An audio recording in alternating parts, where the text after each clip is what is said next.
Boa Boa noite! Vamos para o 11º episódio do 360 Podcast. Não, Gustavo? É isso aí, hoje a gente está aqui com a Lohane, psicóloga, que inclusive também é nossa cliente de marketing na 360. E a gente vem com essa entrevista ilustre. E antes de falar sobre a Lohane, quem é ela, sobre a profissão dela e o trabalho que é maravilhoso que ela desenvolve, a gente vai falar um pouco dos nossos patrocinadores que acreditam no nosso projeto aqui do 360 Podcast. Do Paz Calçados, Cretino, Estúdio VIP Pilates, CT do Belica, consultório da doutora Isabela Pafumo. E também estamos com nós como patrocinadores a Doce Pimenta, Rayala e o Cássio Dentista. Então, Lohane, boa noite. É uma honra recebê-la aqui no nosso podcast.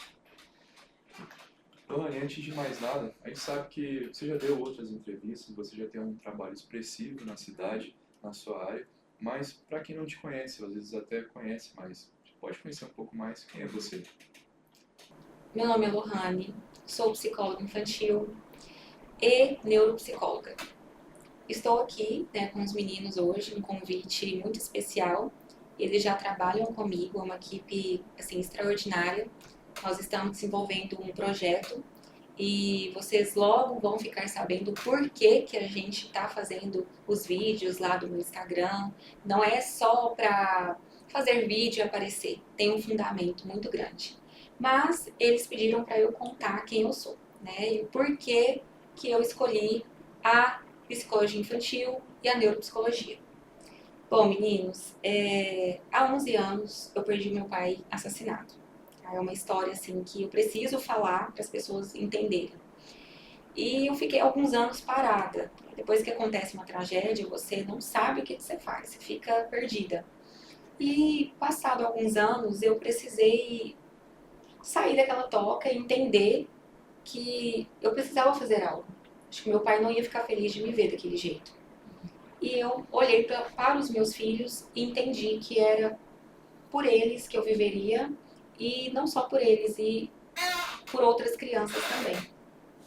Então, a partir dali, eu escolhi a psicologia, e de lá para cá, eu dedico a minha vida aos meus filhos e às crianças de todas as famílias. Então, trabalhar com crianças, para mim, é um prazer imenso, é uma missão. Não é só trabalhar, é a minha missão de vida. Lógico, eu sei que eu não consigo agradar a todos, eu sei que não sou perfeita e estou longe de ser, mas tudo que eu faço para as crianças, para as famílias, é de todo o meu coração. Eu amo muito o meu trabalho, eu amo muito o que eu faço. Inclusive, tem uma clínica que é a Clínica Neurodesenvolver, uma clínica infantil voltada para o público infantil, onde a gente busca acolher todas as famílias de todas as classes sociais da forma mais humanizada possível. Ali para a gente não existe diferença. É fácil falar, mas quem vai lá sabe do nosso comprometimento e da nossa missão. Então, a psicologia infantil, o mundo infantil é a minha missão. Em resumo, quem eu sou, como profissional, é isso. Como mulher, é ser mãe. Então, é ser mãe do Lucas e da Sofia, que são tudo para mim. Eu vivo por eles. É isso. Muito bacana. Uma boa introdução. Sim. E é notável, a gente já trabalha junto há alguns meses. Sim. E eu que tenho a experiência de ir lá gravar, não só com ela, mas também com os pais das crianças. Você nota no olhar, no jeito de falar, quando vai falar da Lohane, todo mundo engasga, fica emocionado. Sim. Porque o trabalho que você faz é um trabalho que faz a diferença em várias famílias, né? Sim. E isso a gente pode notar não só pelas crianças, mas também pela família que Sim. fala isso aí pra gente. Sim. E, bom, você falou sobre as crianças, falou sobre a família, e são coisas que são valores muito fortes em você, Sim. até pelas suas motivações para estar na psicologia, mas a gente sabe que, indo um pouco mais a fundo, você se especializou na terapia ABA, em neuropsicologia, Isso. e que você atua principalmente na frente ligado até a autismo, Diagnósticos, né? Exatamente. E assim, para começar com um gancho para os pais que estão assistindo, ou pessoas em geral, todo mundo tem algum familiar aí que provavelmente tem algum tipo de neurodivergência, né, que se refere. E qual que é um primeiro sinal que para ligar a chavinha, um alerta assim na cabeça dos pais ou dessas pessoas? Eu acho que a primeira coisa é a gente entender o que é a psicologia, o que é a terapia e o que é a avaliação neuropsicológica. Por quê? A terapia infantil, a gente vai trabalhar a questão comportamental. Então, uma criança que está apresentando crise de ansiedade, uma criança mais nervosa, muito agitada. Então, já estou falando um pouquinho dos sinais, tá, que você perguntou.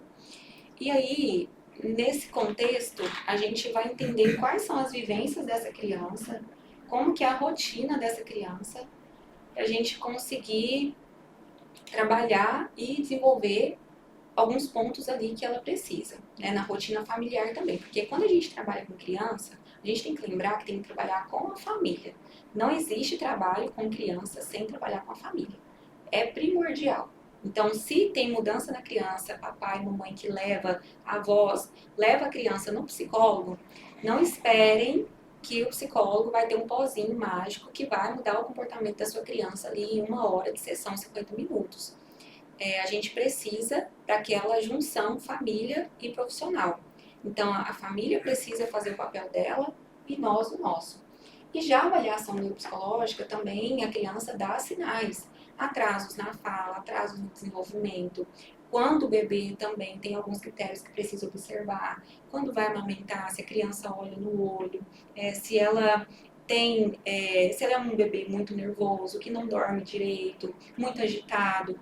São alguns critérios que também a gente precisa ir observando e entender se essa criança precisa de um profissional ou não, tá?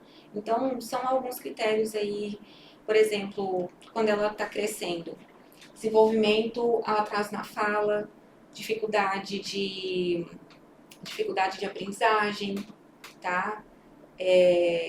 E a regulação do humor, é uma criança que tem muita dificuldade para regular o humor. Então, o que está acontecendo? A gente precisa entender, tá bom? Lógico, a cada criança tem o seu tempo, tem o seu jeitinho ali. Mas para a neurociência não é bem assim. Daqui a pouco a gente vai falar um pouco sobre isso. E para o pessoal entender melhor essas terminologias, né, neuropsicologia, psicologia infantil, quais são a diferença dessas duas coisas? Psicologia infantil e neuropsicologia. A principal diferença é que a psicologia, a psicologia que é a terapia, ela vai trabalhar a questão emocional da criança, tá? Então, é uma forma mais lúdica, tá? A psicologia infantil é um trabalho mais lúdico que a gente faz e a gente vai trabalhar a questão mais emocional da criança. Sentimentos, emoções, etc. Já a neuropsicologia, ela é voltada como uma investigação, tá? Do processo cognitivo da criança ou do adulto, né? A neuropsicologia também, ela pode ser, qualquer adulto pode se submeter a uma avaliação neuropsicológica. Então, a avaliação neuropsicológica é uma investigação do processo cognitivo, ou seja, em outras palavras, é uma investigação para a gente saber como que o cérebro está funcionando. Cada partezinha ali do cérebro estará sendo avaliada, como atenção, memória, personalidade, entre outros. Ok? Perfeito. Bom, você falou que a gente ia falar um pouco mais sobre a neuropsicologia. O que você gostaria de enfatizar sobre esse assunto? Eu acho que é muito importante o que eu vou falar aqui, porque a neuropsicologia não é só para entregar um laudo, para falar um rótulo para a criança. Não é só para falar aqui, mamãe, ó, sua criança tem hipótese diagnóstica de TDAH, ou de autismo, ou isso ou aquilo. Na verdade, a neuropsicologia é muito mais que isso. Então, às vezes, existe até um preconceito em relação à neuropsicologia. Ah, nossa, criança precisa de uma avaliação neuropsicológica, por quê? Porque tem. Tem autismo? Tem TDAH? O que tem? Não, gente, a avaliação neuropsicológica, ela é principalmente para a gente conseguir entender quais são as principais habilidades que a criança tem e as dificuldades que essa criança tem. Nem sempre ela fecha o diagnóstico, nem sempre. Mas ali na avaliação a gente conseguiu ver os pontos que talvez precisa de um pouco mais de estimulação. Então, vão ser passadas orientações para a escola, para a família, mesmo a criança não tendo diagnóstico. Então, se todas as crianças tivessem a oportunidade de fazer, seria muito importante, para que elas fossem, para que o seu desenvolvimento fosse trabalhado de forma mais individualizada. Interessante essa perspectiva que você traz, porque quando a gente fala a palavra avaliação, as pessoas colocam um peso ligado a julgamento, ligado a algum tipo de estigma, quando na verdade é exatamente o que você disse, é entendimento, né? Sim. Porque no final das contas a criança precisa ser entendida. E o que eu Uhum. vejo que acontece muitas vezes é que tentam, vamos falar assim, impor coisas sobre as crianças. Sim. É um universo onde o entendimento, a compreensão, a troca, o diálogo é muito mais enriquecedor para a criança do que só ficar impondo coisas sobre ela, Sim. falar, ele é assim porque o garoto é atentado. Ou então, ao contrário, vamos justificar, olha, ele é dessa forma porque ele tem TDAH, tá? Então, justificar com uma nomenclatura, com um rótulo, às vezes não, no mundo que nós estamos vivendo, é mais fácil do que educar, tá? Educar não é fácil. Educar é muito difícil. Eu tenho 2 filhos e eu sei o que eu estou falando. Então, educar, ainda mais numa educação mais positiva, que é sem agressão, principalmente física, é muito difícil, tá? Ainda mais da cultura que a gente vem. Eu fui uma criança que eu apanhei muito. Agora, assim, pra quê? Né? Mas, enfim. Só que, assim, aí tem gente que vai falar, olha aí, eu já vou entrar nesse assunto. Apanhei e não morri. Né? Nossa, me bateram tanto aí, virei homem. Será? A que custo, né? Será que não é reflexo dessa geração que foi violenta com os filhos, o tanto de violência que tem na sociedade? Vamos pensar então, como que é esse adulto? Quando esse adulto passa por alguma questão que ele não gostou, quando ele recebe um não, como que ele trata as pessoas, as amizades, o namoro, o casamento, ele apanhou e virou homem. Mas e aí, como que ele trata a namorada dele quando ela faz algo que ele não gosta, que ele não concorda? Tá? Por aí. Então, é por aí, gente. É muito sério. Tá? Então, o tapa que você dá no seu filho hoje, seja do que for, né, qualquer objeto que você utilizar, vocês podem ter certeza que vai ficar, que vai perdurar por muitos e muitos anos. Eu tenho 32 anos e ainda falo pra minha mãe dessas coisas. A minha mãe teve que me pedir desculpas porque não é correto. Tá? Lógico, cada um cria o seu filho, mas agressão não é correto. Não adianta dizer que não é. Tá? Vai até além um pouco da agressão, né? O próprio grito não Sim. resolve. Violência psicológica, né? Isso. Eu queria dar um exemplo, porque já que a gente já está falando disso. Por exemplo, eu estou aqui. Aí, se eu deixar essa taça cair, eu tenho certeza que vocês vão falar assim pra mim, nossa, deixa que eu limpo, tá tudo certo. Mas tem pessoas que, se for o filho que fizer isso daqui, com certeza ele vai apanhar. Sim.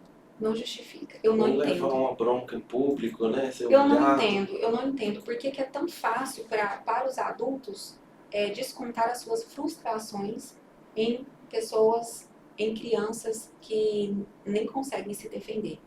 Porque quando o seu amigo, que vocês são amigos, sócios, se ele errar com você, você pode bater nele. É mais fácil apanhar, né? Mas por que pode bater numa criança? Por que você pode bater no seu filho? Não consigo entender. Uma Então, pessoa também que merece tanto respeito quanto qualquer outro. Exato. Os sentimentos das crianças precisam ser validados. Porque chega muita criança lá no consultório, nossa, ele é muito ansioso, ele é muito nervoso, ele bate no irmão dele, quando você vai ver, presencia agressões, brigas dos pais, o pai bate na mãe, a mãe é extremamente nervosa, bate na criança e chega lá pra mim, aí eu resolver a questão da criança. Mas e aí? E o mundo que ela vive? É lógico que ela vai reproduzir tudo o que ela está vendo, vivenciando. Então, as crianças, elas são igual esponjas, elas vão reproduzir o que elas vivenciam, certo? Tem uma frase de algum filósofo, eu esqueci agora, mas a mente do homem é um quadro em branco. E eu acho que na mente da criança, por ser um quadro em branco totalmente limpo, cada momento marcante desses de trauma é como se fosse uma pincelada ali, né? Sim. Vai ficar para sempre. Vai ser um adulto e ainda vai lembrar daquilo. Só que as pessoas não... Além de lembrar, ele vai reproduzir os comportamentos, mas jamais é porque apanhou, Uhum. tá? Vai reproduzir gritos, nervosismo, agressões. São pessoas com comportamentos completamente desregulados, emocional, assim, vive com depressão e ninguém sabe por quê, sabe? Então, bom, gente, são estudos, né? É só vocês procurarem, pesquisarem um pouquinho. Sem contar que a agressão física, quando você está batendo uma pessoa, principalmente uma criança, você, na hora da raiva, não mede a força. Você machuca o seu filho. Você machuca uma criança porque ela quebrou um copo. Você machuca uma criança que está aprendendo a errar. Se eu estou com 32 anos, erro todos os dias, e estou aprendendo com a vida, por que que a criança tem que apanhar para ela aprender? Aprendeu que nem quem bateu não aprendeu, né? Porque Exato. todos somos errantes. Então, é um assunto assim que eu fico até emocionada de falar dele, porque eu não concordo mesmo. Não aceito, não concordo.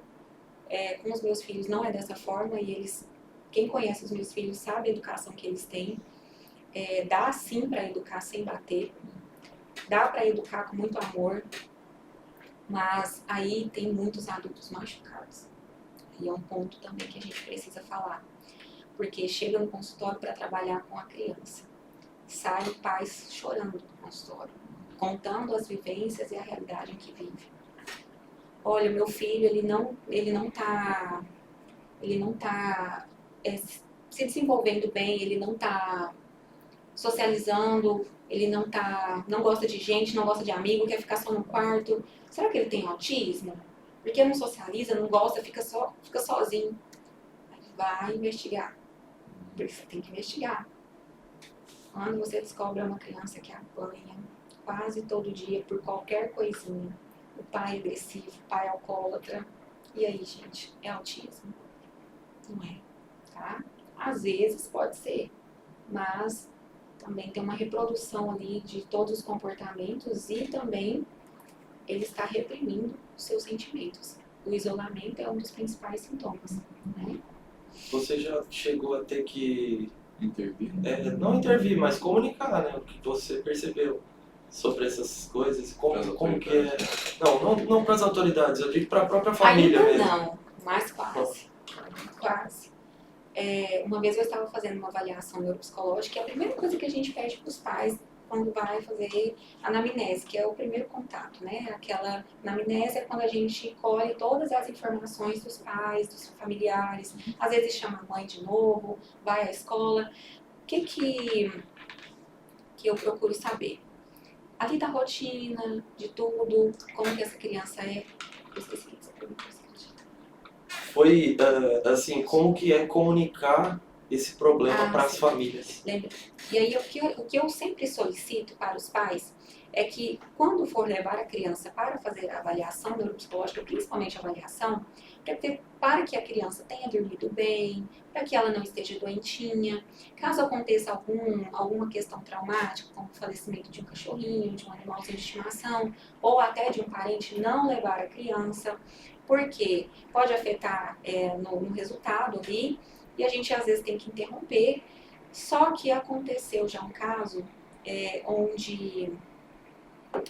onde a criança foi para fazer avaliação neuropsicológica e como a gente tem um olhar muito clínico, o nosso olhar clínico ele é muito válido também. Tá? Além dos testes, o nosso olhar clínico ele vale muito mais que isso.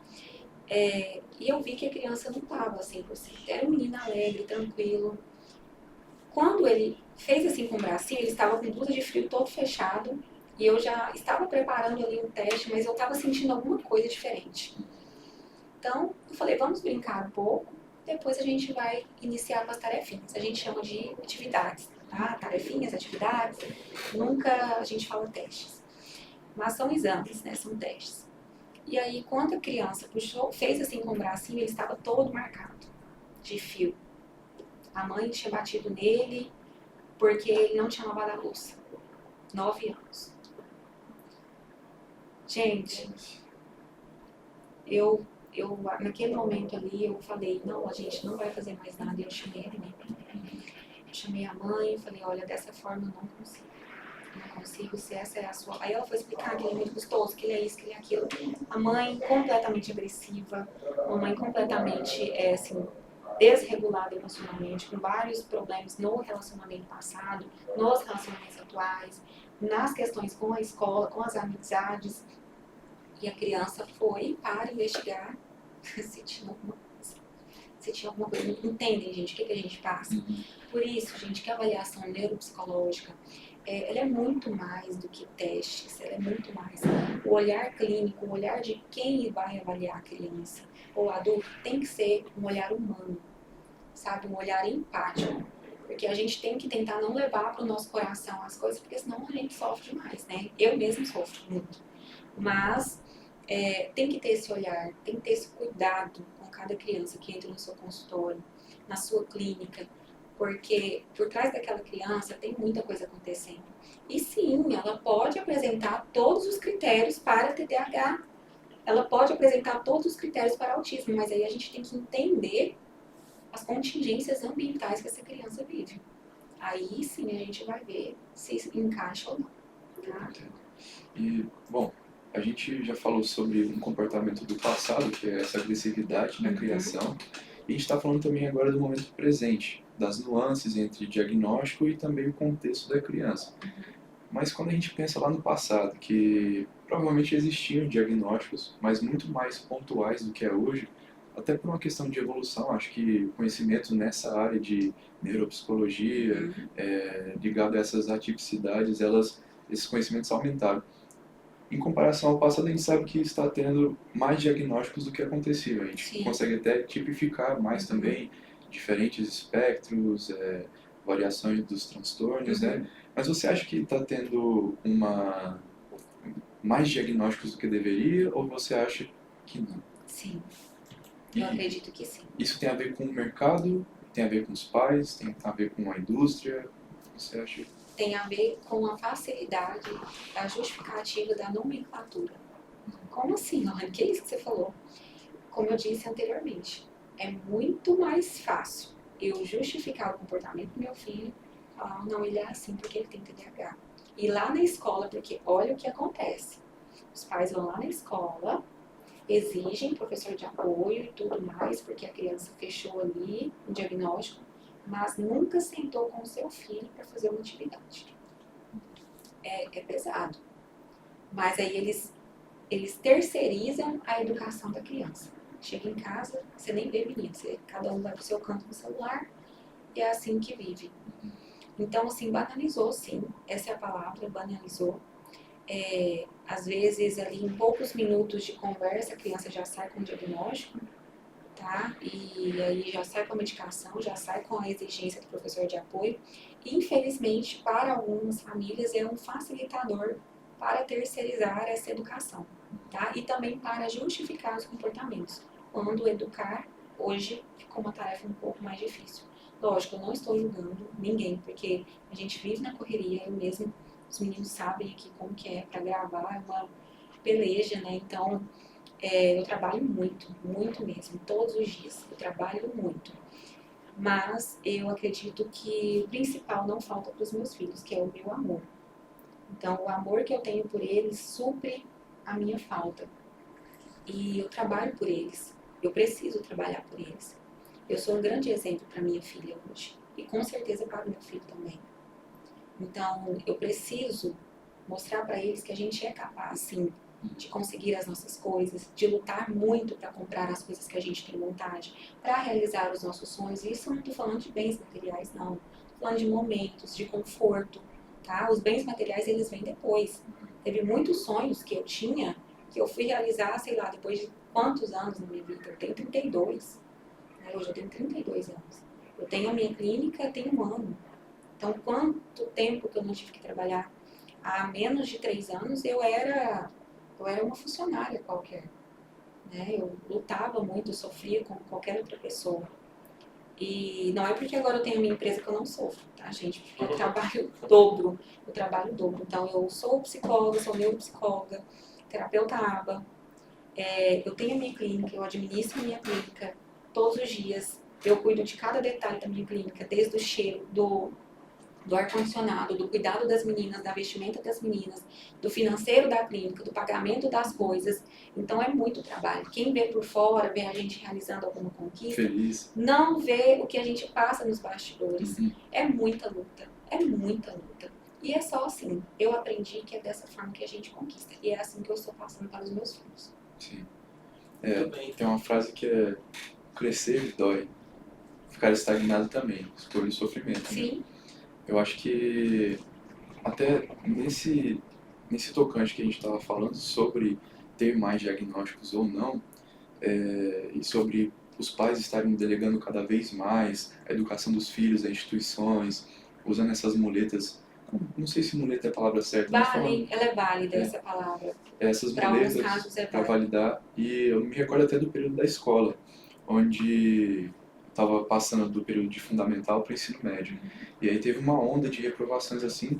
Só que o mais interessante é que as pessoas que supostamente iriam reprovar, não que eu desejasse que elas reprovassem, né, mas a escola é o esforço de cada um.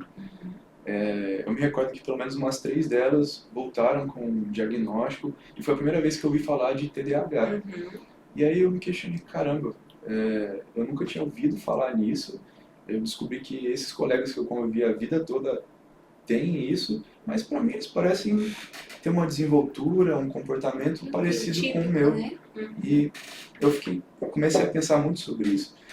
E aí quando eu comecei a ter mais contato com você, com as matérias que a gente escreveu, os roteiros, eu vi que talvez tivesse acontecendo isso de os pais estarem buscando muletas para facilitar a vida dessas crianças, né? Nunca eram crianças, eles são adultos.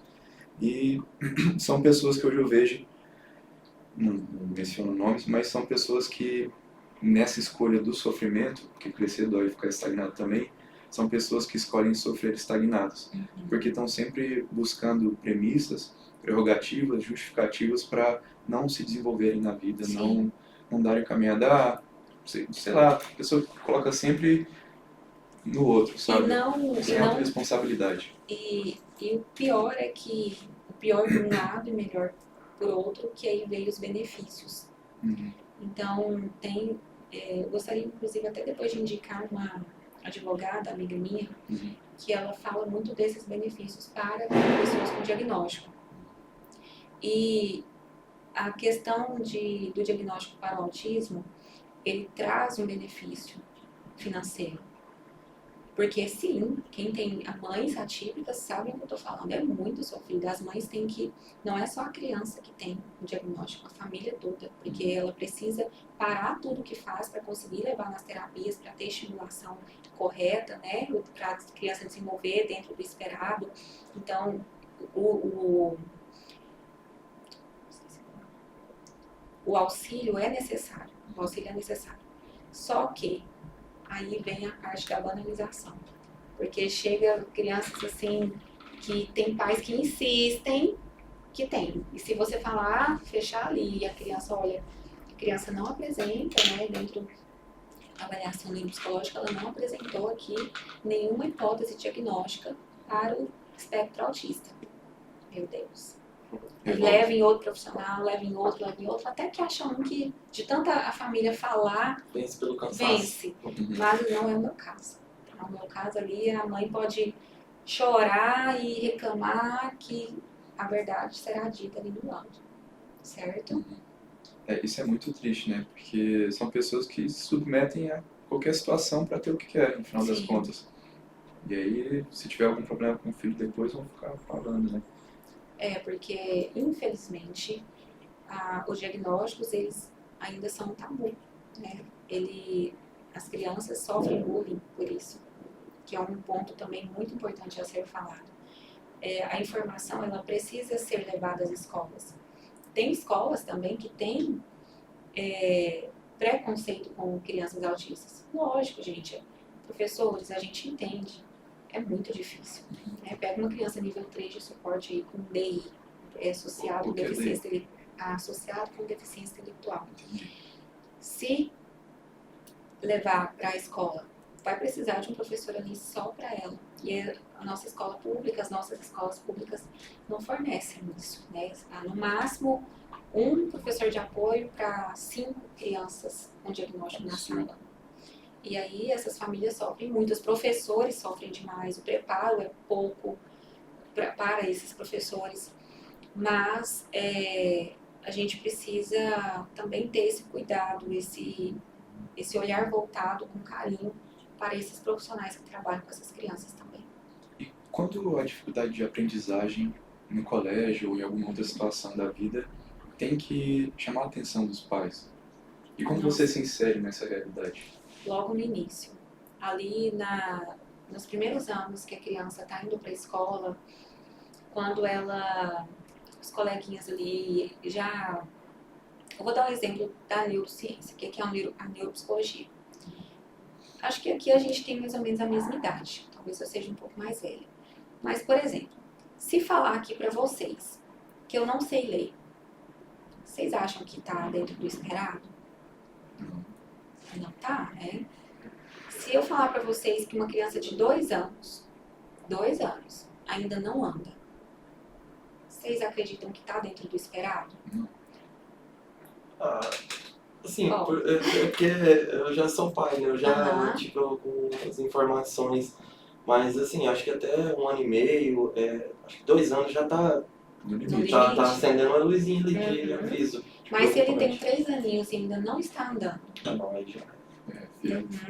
Mas e se alguém virar para você e falar, mas ele tem o tempo dele? E aí? Será? Entender esse tempo aí.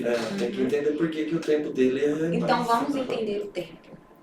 Se Deus fez, né, nós toda a perfeição, então a gestação é 9 meses. Se a criança nasce de 7, está dentro do esperado? É uma gestação prematura, certo? Então, ali na neurociência nós temos o que é esperado para cada idade, tá? É igual o peso da criança, cada mês tem que estar com peso ali dentro do esperado. Então, assim, é uma coisa um pouco na prática, mas que a gente também leva para o coração, porque tem o tempo? Tem. Aqui, se colocar nós 3 aqui para fazer uma redação, a gente vai ter o nosso tempo. Mas se você demorar 4 horas para fazer uma redação, tá dentro do esperado? Tem alguma coisa acontecendo. Não é que tem alguma coisa errada. Tem algum sinal de alerta aí, falando com a gente, que precisa um pouquinho mais de atenção naquela área. Então, na questão da aprendizagem, é isso. Ali na salinha são crianças da mesma idade. Tem uma criança que não está conseguindo alcançar os coleguinhas, que está tendo mais dificuldade, que está precisando mais do auxílio do professor, é um sinal de alerta. Será que é um diagnóstico? Será que é uma questão emocional? Será que essa criança está vivendo alguma coisa? A gente precisa entender. E aí entra a avaliação neuropsicológica, que é onde a gente vai conseguir fazer essa investigação para a gente entender. E aí a idade, né? Já vou fazer a pergunta. Mas a partir de qual idade dá para fazer uma avaliação? Desde bebezinho. A partir dos 6 meses você já consegue fazer uma avaliação neuropsicológica. Tem crianças com autismo que com 6 meses ou até menos conseguem, apresentam já alguns critérios, como eu falei um pouco antes, questão da alimentação, agitado, chora muito, muito nervoso, uma criancinha um pouco mais difícil de lidar. Então, são alguns pontos que precisam ter um pouco mais de atenção. Entendo. Pelo que você disse, eu imagino que grande parte desses alertas vem das escolas, né? Os professores que observam por ter até um tempo maior de convivência com as crianças do que os próprios pais, né? E tem, assim, alguma interação do professor também nesse trabalho? O professor, ele é um ponto principal ali pra gente. Porque, e eu gostaria até de falar para os pais, assim, ouçam mais os professores. Dê espaço de fala. Porque a gente vê muito, assim, principalmente em escolas particulares, né? Que os pais, eles são muito incisivos. Se a criança, se o professor vai falar alguma dificuldade ali que a criança está apresentando, a culpa é do professor, tá? Isso acontece muito. Então, ouçam os professores também, eles convivem com seu filho, eles sabem o que eles estão falando. muito tempo, inclusive, sem telas, né? Então, eles sabem o que eles estão falando, ouçam eles, porque quando o professor fala para você que está apresentando ali uma dificuldade, que está tendo uma desatenção na sala, que é uma criança que precisa de um esforço maior para conseguir entregar uma atividade, a gente já vê aí que alguma coisa não está legal. Mas nem sempre, gente, nem sempre é diagnóstico, a gente precisa falar disso. Tá? Eu sei que é a minha área, eu sei que quanto mais avaliações vierem, melhor, mas nem tudo é diagnóstico. Nem tudo é diagnóstico. Tem que entender o que essa criança vive, como que é a vida dela, tá? O diagnóstico também te mostra um ponto fraco, né? Isso não quer dizer que aquela pessoa, aquela criança vai estar debilitada. Resumido ao diagnóstico. Ela não vai resumir a vida dela. O diagnóstico, ele não resume quem é aquela criança. Ele não é a personalidade daquela criança. Lohane, vamos supor que eu tenho autismo, vamos supor. Lohane é a Lohane. Lohane não é a Lohane com autismo. Ah lá, a Lohane autista. Não é assim. Sendo que assim acontece no mundo. Mas, um diagnóstico, ele serve para quê? Primeiro ponto, para a gente entender quais são as principais dificuldades dessa criança. O diagnóstico serve para a gente saber quais são as principais limitações dessa criança. E o diagnóstico ele é como uma luz. Eu falo que o diagnóstico ele é uma luz, porque através dessa luz vai clarear o caminho que a gente tem que seguir com essa criança. Para ela desenvolver. Então, o diagnóstico ele mostra para a gente quais são os pontos que precisam ser trabalhados. Isso não é quem a criança é. Isso não define a criança. O diagnóstico, mais uma vez, pais, atenção. O diagnóstico é uma luz na vida de vocês, tá? Porque através dele, você vai conseguir lutar pelos direitos do seu filho. Você vai conseguir saber os caminhos que você precisa seguir, as terapias que o seu filho precisa fazer, quais são os estímulos, as áreas que precisam de estimulação para que ele consiga desenvolver aquelas habilidades. Tá? Então, o diagnóstico, ele não é um vilão. Tá bom? E ele possibilita que aquela pessoa receba dignidade, né? Tenha um tratamento personalizado, porque apesar de existirem diferentes metodologias, eu acredito, diferentes abordagens, você vai, como você disse, fazer a anamnese, vai conversar com pessoas que estão presentes na rotina ali daquela criança e vai chegar a algo personalizado.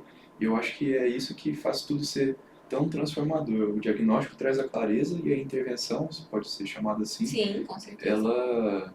Ela de alguma forma trabalha, constrói aquela pessoa de uma maneira diferente, Sim. né? Como se você tivesse um mapa e você conseguisse passar ponto a ponto assim até chegar num objetivo, uma melhoria, mais qualidade de vida. Eu não, raramente eu atendo adultos.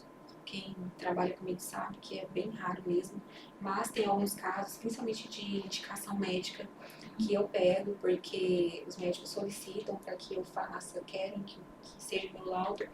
E eu fiz um laudo de uma pessoa, uma adulta de 33 anos.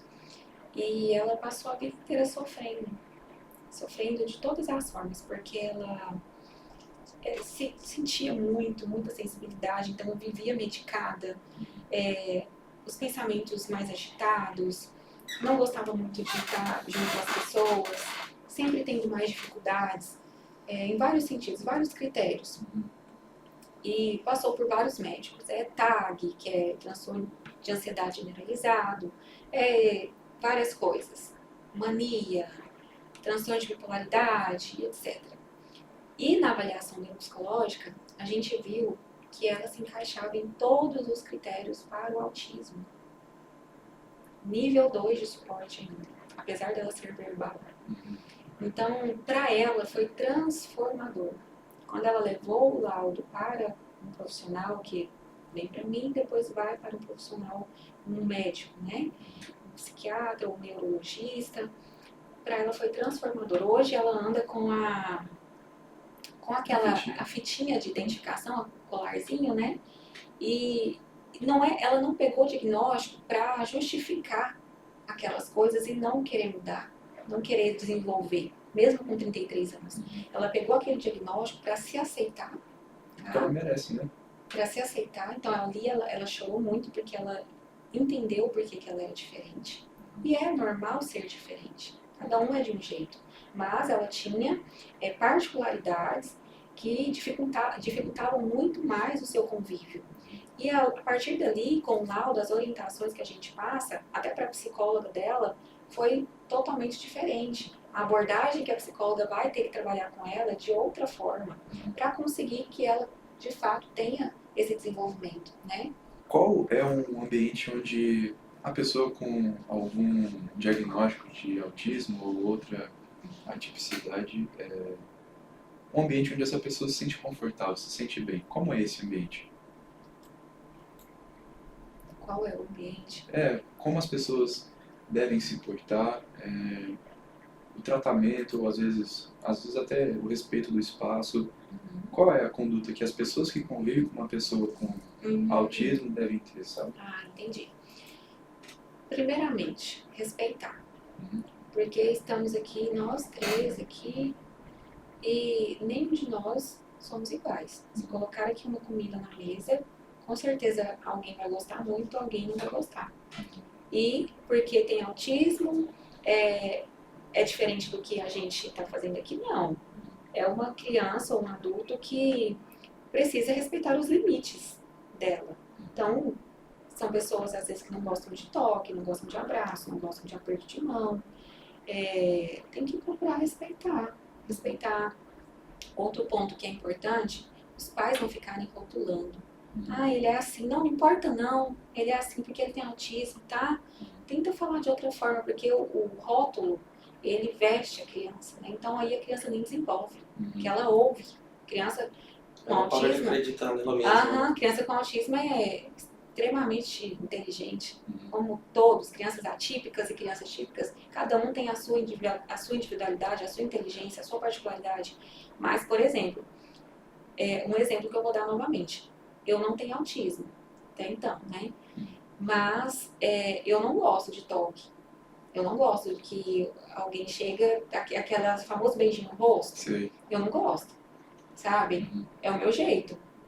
Então, é respeitar a particularidade de cada um. Não quer dizer que se acontecer, eu vou tratar a pessoa de qualquer jeito, mas a pessoa vai entender ali que eu não gostei muito. Então, tem pessoas com autismo no ambiente, até estão ali com a identificação, respeita, né? Respeita, não julga. Só de não julgar, você já está fazendo muito. Então, uma boa convivência, né? Respeitar, né? Respeitar a diferença de cada um, porque todo mundo que está aqui sendo típico ou atípico tem alguma limitação. Né? Todo De mundo. fato. Talvez a gente até... Como existe essa normatividade, né, de pô, você tem que comportar desse jeito, a sua vida tem que ser dessa forma porque é o jeito padrão, de alguma maneira isso invalida outras formas de viver, né? Mas com essa mudança de perspectiva e até isso que você falou de ter respeito, de ter uma boa convivência, eu acho que você... Como eu posso definir assim? De alguma forma... Acho que eu me perdi nas palavras. Mas... eu acho também. Não sei, acho que eu me perdi nas palavras. Mas a gente já está cansado já, né? Mas, assim, um ponto que você falou, até foi mais no início do nosso papo, foi que algumas das vezes as crianças que demonstram essas neurodivergências, elas demonstram talvez por um comportamento mais impaciente, uma criança que não sabe lidar com frustração, e aí vem assim, tem aquela antiga história que eu mesmo já ouvi, tá fazendo birra, mas às vezes não é birra, né? E é um ponto que as pessoas devem ter a mesma dúvida que eu. E qual que é a diferença de uma birra e de uma crise? Ah, é importante. A birra é algo que vem ali através da frustração, né? Ela pediu esse bombom aqui e você não pode dar, que ela tem que jantar primeiro, né? E aí ela vai dar uma birra, ela vai se jogar no chão, só que vai passar, logo passa. Você vê que a criança já te olha para ver se você vai dar, e a hora que você entrega para ela, para na hora. ela consegue voltar à calma, né? Ela consegue regular aquela emoção. Agora, a birra não. A crise, A crise não. Agora, a crise não. A crise, se a criança quer esse bombom, e aí você disse um não, e já é uma criança atípica, quando você entregar esse bombom, não vai mudar nada. ela não vai querer mais. Talvez ela até pegue, ela pegue e segure, mas ali aquela questão emocional, a desregulação emocional vai perdurar por muito tempo. Vai ser muito difícil fazer ela voltar à calma. Então tem que respeitar o tempo dela, isso é uma crise, tá? Então tem essas diferenças aí, mas tem mais critérios, tem mais coisas, tá, gente? Então, mas não dá tempo da gente entrar em todos os embasamentos teóricos aqui. Certo. Qual é a conduta que um pai deve ter no momento da crise? Olha, essa é boa, hein? Primeira coisa, não bater, né? Primeira coisa, não bater. Porque não vai resolver, você vai machucar o seu filho, depois você vai ficar com consciência pesada e você vai estar ensinando para o seu filho que a hora que ele demonstra alguma emoção ali, é com a agressividade que tem que resolver. E quando cresce, né, acontece todas as coisas aí, feminicídios, etc, etc. A gente não entende. Mas se você, como eu fiz a pós em perícia criminal também, eu não quis atuar porque vai muito de encontro com o que eu passei lá no passado. O que eu passei, né? Vai muito de encontro, só que quando você senta com uma pessoa que cometeu um crime, não estou justificando, Deus é mais, porque eu já passei por isso. Mas quando você senta com um rapaz, uma pessoa, uma mulher que cometeu um crime, a maioria sofreu abuso, a maioria era espancada quando era criança, passava fome, era tratado igual adulto já com seus 6, 7 anos. Então, a gente tem que pensar muito antes de ter uma atitude agressiva com uma criança. Então, apresentou a birra, olha, viu que é birra? A criança é uma criança típica, é birra mesmo? Então, vamos lá, vamos trabalhar com o que é certo. Então, se você acredita que é dessa forma, espera ela se acalmar ali, é dessa forma que você resolve, gritando, chorando, não é. Quando você ficar assim, tudo bem, chorar, a gente fica triste mesmo. Até nós adultos, se alguém falar não pra mim pra alguma coisa, eu choro. Por que a criança? A criança não pode, né, gente? A criança não pode. Ela pode, sim. Ela deve chorar, sim. Só que depois também, se ela persistir naquele comportamento, mesmo depois de conversar, e aí vem a punição. Quais são as punições, Lohane? O que ela gosta? Tem a televisão, que tem as horas, então não vai ter mais. Tá? Não vai ter mais televisão. Celular, né? Não tem mais celular também.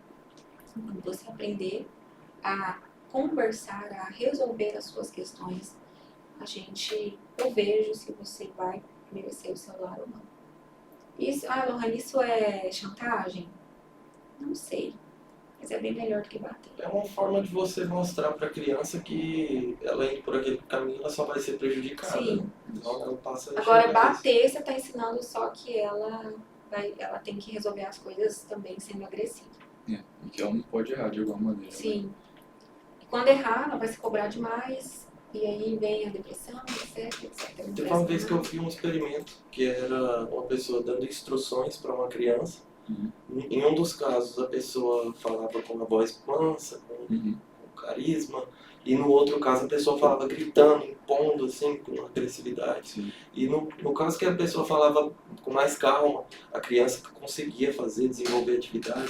E já no outro caso, a criança travava, porque ela ativa aquele modo defesa, ali, modo instinto. Se eu não fizer nada, eu não vou levar raiva. Ela não consegue nem agir, porque ela fica travada de medo.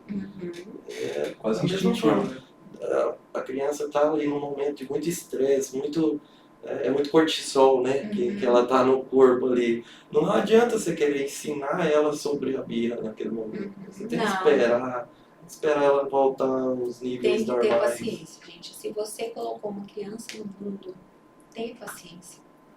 Tenha paciência. O mundo já é difícil demais. Já tem adultos machucados demais. Né? Adultos machucados, o mundo não é fácil. A questão da ganância, né, de querer o que é do outro, de não querer que o outro tenha. A ambição, eu já acho que é algo que é importante. A gente precisa lutar não só para pagar água, energia e comida. A gente tem que lutar pelos nossos sonhos. Quem não quer, né, um carro melhor, uma casa melhor, um conforto maior para os seus filhos? Isso é ambição. Agora, a ganância, ela é de outra forma. E aí, onde que entra esse assunto na área da criança? A gente precisa ensinar os nossos filhos que é importante lutar pelos nossos sonhos, é importante ter as coisas, trabalhar muito, só que não usar da agressão, da agressividade para ensinar, seja qualquer coisa para eles. A gente precisa ter paciência. Acho que eu falei nada com nada. Não, fez todo sentido. Foi, com certeza. Então tá. E até nisso que você está falando, antes você falou sobre a adultização das crianças, né? Serem tratadas como adultos a partir dos 6, 7 anos. Ou menos, né? Eu tenho visto, assim, uma romantização na internet, do lado das meninas, elas se vestirem como mulheres já formadas e tal, e do lado dos meninos, muitas vezes, eu vejo uma adultização no sentido de, pô, esse aqui é meu filho, tem 9 anos, ele vai pra escola e tal, mas 4h30 da manhã ele tá comigo, lá na roça e tal, e tipo assim, você vê que não é uma pessoa que vive de agricultura familiar, são pessoas às vezes, Eu já vi assim. sabe, e pô, falando com orgulho e tal, eu entendo que ensinar o valor do trabalho, isso acontece através do exemplo e através de pequenas tarefas que você vai delegando, né, desde que não tem necessidade em casa, sei lá, ninguém passando fome, né, falo nesse sentido. Enquanto a gente está romantizando isso e adultizando as crianças, está sendo de alguma maneira perigoso, sabe? Qual que é o limite de você tratar a criança não como adulto, mas dar a ela responsabilidades e como isso influencia o futuro daquela pessoa que está em formação? Criança é criança, né, gente? Criança é a questão do trabalho infantil. Bom, é algo que eu acho que a criança precisa sim ter responsabilidades, precisa ter metas e objetivos mesmo quando criança. E aí começa por onde? Escola. Primeiro, acho que o trabalho da criança é estudar, brincar e ser feliz. Aprender, né? Ser ensinada através dos exemplos. Os pais erram também o tempo todo, não existe mãe perfeita, não existe pai perfeito. Mas os principais direitos da criança é estudar, brincar e ser feliz, ser amada. Crianças são anjos. Crianças são anjos. Ah, mas o meu é terrível. Ah, mas o meu não sei o quê. Tudo bem, mas é uma criança. Tenho certeza que se não tiver um transtorno de personalidade, de psicopatia, algum tipo, não vai fazer mal para ninguém. Igual os adultos fazem o tempo todo. Então, essa questão do trabalho, não, eu não concordo. Criança acordar 4h30 da manhã e ir pra roça, não sei o que, e falar que vai virar homem por isso, eu acho que pode sim levar ele, pôr ali 2 horas no dia, você vai trabalhar ali com o papai, você vai conhecer o que eu faço, mas daí desse tanto já é demais, sabe? Aí a criança depois tem notas ruins na escola, tem crianças hoje que tem que passar, tem que lavar, tem que fazer comida, tem que fazer tudo. E aí tem nota ruim na escola, quando chega um boletim apanha. E aí? Tá? Então não é errado. Eu tenho a minha forma de criar, e eu acho que a minha forma de criar não está muito certa também. Os meus filhos, eles não fazem tarefas domésticas, mas eu priorizo o estudo. Aí eu já não autorizo que eles se dediquem tão pouco na escola, porque eles têm muito tempo para isso. Então, cada criação é de um jeito.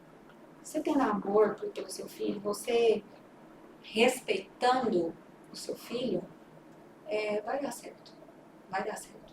Mas cada um tem o seu modo de ser, a sua cultura.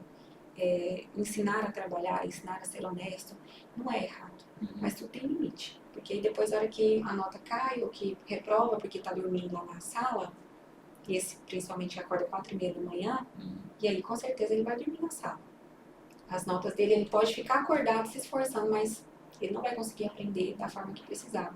Aí lá no futuro, ao invés de ter um trabalho melhor, mais confortável, ele vai ter que ir para a roça.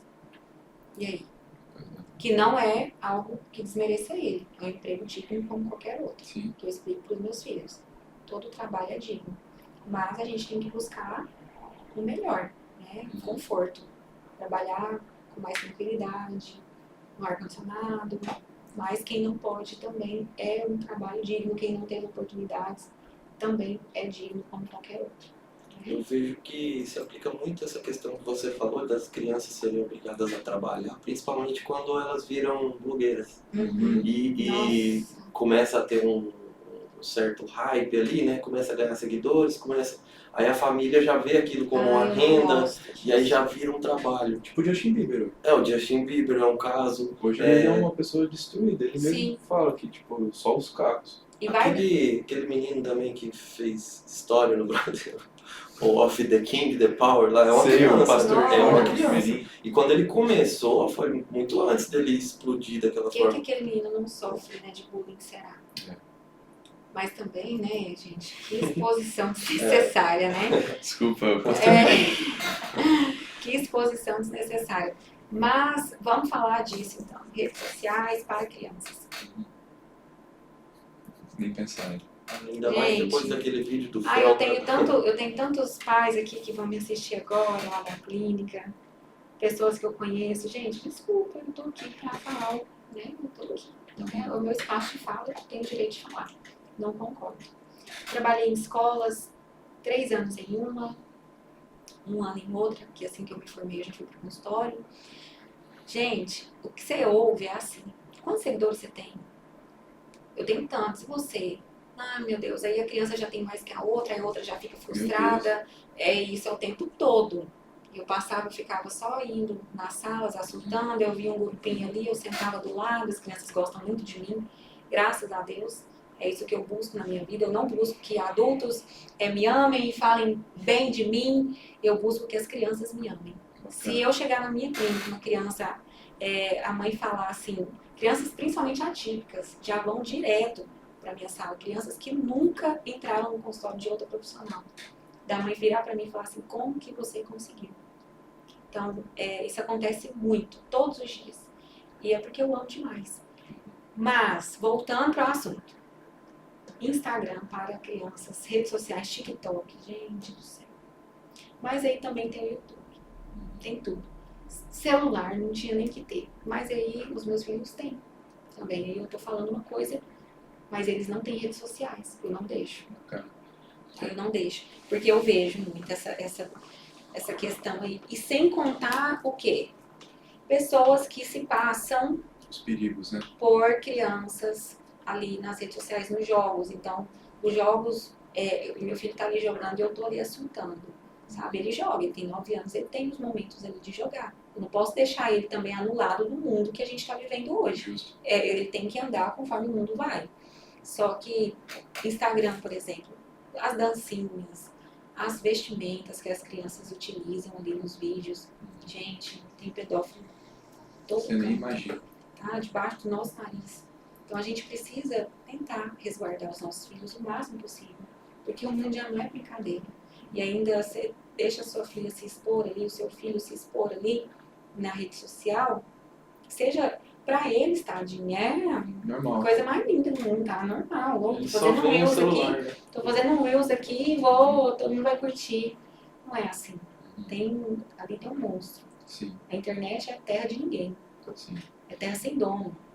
A minha filha nasceu recentemente e eu tomei a decisão de não mostrar ela de jeito nenhum Eu percebi. nas redes sociais. Aí as pessoas ficam me questionando, tipo, Aham. sua filha tem alguma coisa, ela tá Aham. bem e tal. Eu falo, sim, ela é muito bem protegida, né? Porque eu não quero expor ela na internet, Uhum. não quero criar um perfil pra ela. Se algum dia ela for adulta e quiser, Sim. beleza. Porque é até uma coisa que a gente fala entre os nossos clientes, talvez a gente até tenha falado com você. A rede, ela é social, acima de tudo. Não é só internet, não é só um monte de gente curtindo, é social. E eu acho que o círculo social de uma criança tem que ser controlado. Porque qual estímulo você quer dar? Qual é o tipo de pessoa você quer que ela se relacione? Uhum. Eu acho que o caminho é por aí.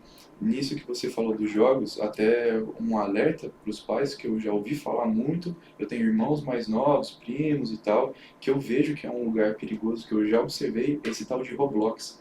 Pode ser que talvez não só no Roblox, mas Tem outros, hein? tem outros, Uhum. Free Fire, Roblox, Ixi. que você Todo pensa... jogo que tem chat, né? todo jogo de chat é impressionante.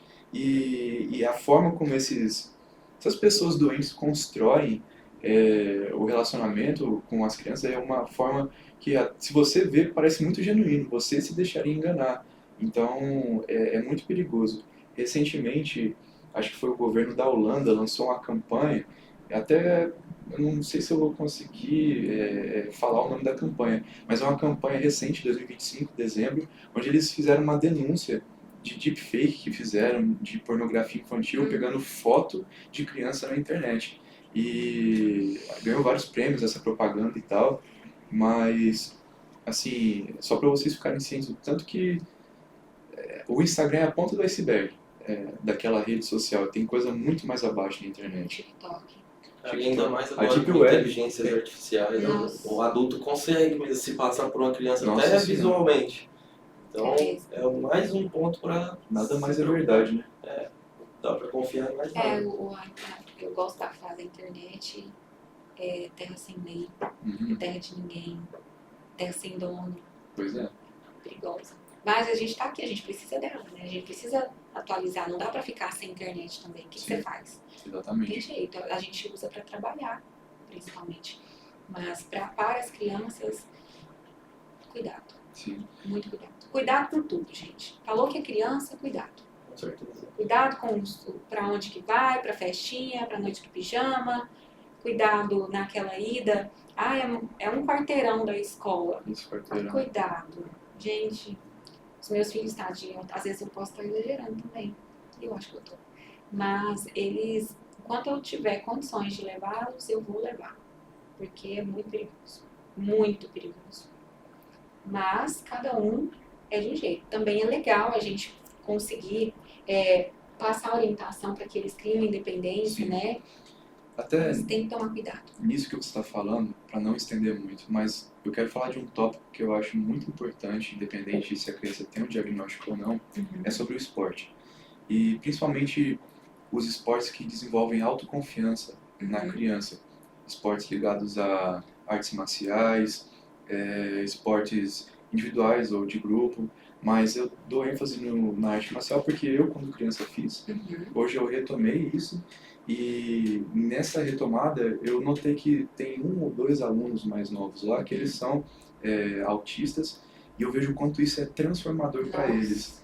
E, assim, falando disso, da criança ter mais autonomia, de gerar mais autoconfiança, da disciplina que o esporte desenvolve, principalmente essas artes marciais, o que você diria da importância do esporte na vida da criança? O esporte é importante na vida de todo mundo, porque ele é o nosso ansiolítico natural.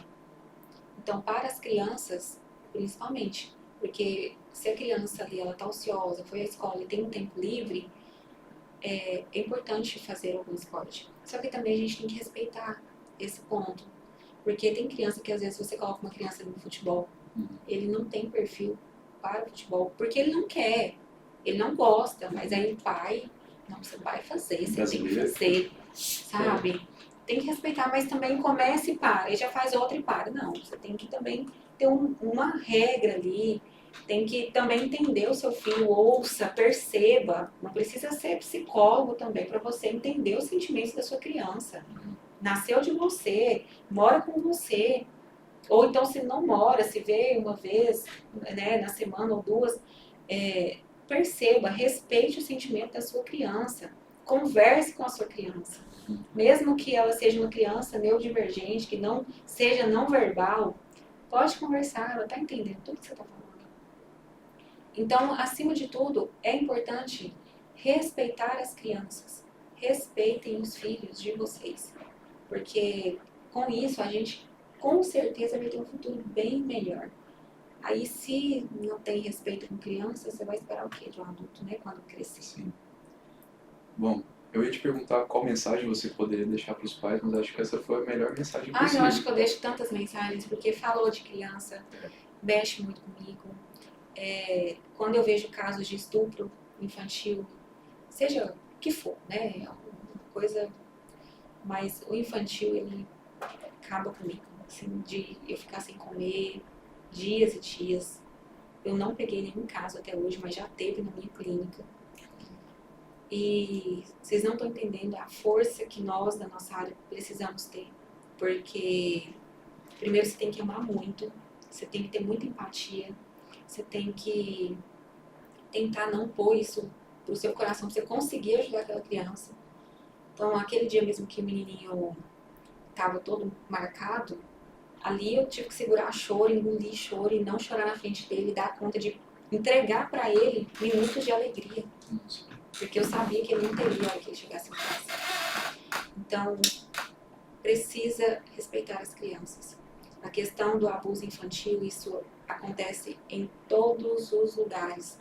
Em todos os lugares, em todas as classes sociais. Então, se isso aí, gente, não confia não. Não confia não. Deixem que pensem que você é super protetor demais, ou não confie os seus filhos assim em qualquer pessoa. Dormir em casa de coleguinhas de pessoas desconhecidas, ou se conhece pouco. Não sei, gente. Só cuidado demais, porque vocês têm anjos, crianças são anjos inocentes na vida de vocês e uma coisinha dessa aqui pode acabar com a vida deles para sempre, tá? São questões assim que vai no psicólogo, mas não vai ter reversão não, vai sofrer ali pro resto da vida. Vai ter que aprender a conviver com o trauma Sim. que poderia ter sido evitado. Eu sou defensor, pode me recriminar, coloca seu filho na arte marcial. Deixa ele aprender a se proteger. É legal, né? Uhum. E também tem a questão do estímulo da coordenação motora aí, Sim. né? É muito bom. Sim. São vários aspectos. E o seu esporte? Vamos Principalmente Eu gosto. Eu gosto de esportes radicais. É verdade. De skate. Eu gosto de futebol também, corrida. Ah, Eu gosto de velocidade. que bom. Eu não gosto de nenhum. Mas a gente viu que você está treinando lá no cliente nosso também, né? Ah, sim, eu faço academia lá, amo, inclusive. Eu tenho a psicóloga personal lá aqui. Acaba que ela também é um pouquinho psicóloga, ela Nossa, naquele momento ali de Só que, conversa. eu não converso muito não, mas Focado. mas eu gosto muito dela. Inclusive, eu vou mandar um abraço pra ela, Marina, lá do... Follow. Deixa eu voltar aqui. Quero mandar um abraço pra Marina, da WeFollow. Amo você, tá? Você é perfeita, maravilhosa. Indico demais ela, tá? E o espaço também. Isso aí, um abraço pra todo mundo lá, o Mauro, a Ayla, quem mais? O Almiro, Cleislane. Vitor, como que é o nome? Cleislane. Cleislane, Fala o Mauro. falei Mauro, quem mais? Mauro. Esqueci. O Alex. O Alex, ó, como que eu esqueço do O Alex? Vitor já falou. O Vitor É, e tem a moça da recepção também. A Sara. A Sara, acho que tava só ela. Isso aí. Bom, e onde as pessoas podem te encontrar nas redes sociais, Uhum. a sua clínica? Olha, eu tinha um Instagram pessoal, não tenho mais, ele tinha muitos seguidores, mas não utilizo mais. Tá? Então agora a minha função com a rede social é para mostrar o meu trabalho, para apresentar o meu trabalho. Então Lohane, vocês que sabem melhor que eu. É Lohane Neuropsi Lohane Rodrigues, Isso. não é? Neuropsi Lohane Rodrigues. Eu tenho uma clínica, né? Eu sou sócia proprietária de uma clínica Neurodesenvolver, na rua Francisco Corrêa Neves, número 58, Centro. É uma clínica colorida, é toda alegre e eu amo muito o lugar onde estou. E eu já passei por outras clínicas, já tive profissionais que estavam ao meu lado, agradeço muito, muito mesmo. Elas sabem quem é que eu estou falando aqui, não vou citar nomes, mas são muitas profissionais que me ajudaram muito a chegar até aqui. E também teve e tem todos os dias as pessoas que não querem muito o nosso sucesso, o nosso bem. Às vezes a gente até descobre coisas da gente mesmo que a gente nem sabia. Para todas as pessoas, gente, o recado que eu deixo é: trabalhem bastante, cuidem de suas próprias vidas, cuidem dos filhos de vocês, sejam felizes, não desejem o mal das outras pessoas, que as coisas vão acontecer. As coisas acontecem, gente. Os seus sonhos se realizam, tudo acontece. É só você não querer o mal de ninguém. Você começando por aí, a sua vida já é 100% sucesso, pode ter certeza. Isso aí. Muito bem. Então, chegamos ao fim de mais um episódio. 11º episódio, graças a Deus. Muito obrigado à companhia de vocês até aqui. Muito Até obrigada. o próximo episódio do 360 Podcast. Se tiverem dúvidas, é só mandar lá no meu Instagram, tá bom? Tchau, tchau. Tchau. Tchau.